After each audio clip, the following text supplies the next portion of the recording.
ఇవాళ నేను అడుగుతున్న సూటిగా చంద్రశేఖరరావును, నిజంగా నీకు ధైర్యం ఉంటే, నీలో నీతి నిజాయితీ ఉంటే, చిత్తశుద్ధి ఉంటే, గోదావరి బంకంచెర్ల గోదావరి నది జలాల మీద శాసనసభలో చర్చ పెడదాం, స్పీకర్ కు లేఖ రాయి, నువ్వు చెప్పిన తారీఖు నాడు అసెంబ్లీ పెట్టించే బాధ్యత మా శ్రీధర్ బాబు గారు తీసుకుంటారు. నువ్వు నేను చర్చ చేద్దాం. గోదావరి జలాలలో తెలంగాణకు అన్యాయం చేసింది ఎవరు? ప్రాణహిత చేవళ్లను తరలించే 1,00,000 కోట్లు దోసుకున్నది ఎవడు?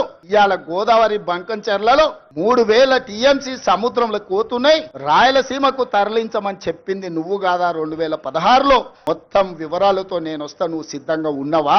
నువ్వు చెప్పినాకనే కదా ఉమాభారతి గారి ఆదేశాల మేరకు చంద్రబాబు నాయుడు గారు 2016లో ఆనాడు జీవో ఇచ్చిండు. గోదావరి నుంచి బంకంచెర్లకు నీళ్లు తరలించడానికి, హంద్రీ నీవాకు 400 టీఎంసీలు తరలించడానికి 2016లోనే జీవో ఇచ్చిన మాట వాస్తవం కాదా?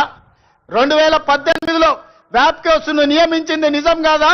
వ్యాప్కోస్ సంస్థ 400 టీఎంసీలు గోదావరి జలాలను హంద్రీ నీవాకు బంకచెర్ల ద్వారా తరలించడానికి ప్రాజెక్టు రిపోర్ట్ ఇచ్చిన మాట వాస్తవం కాదా?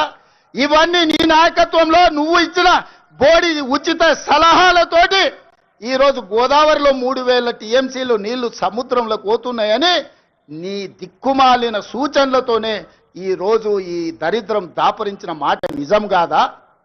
ఇవాళ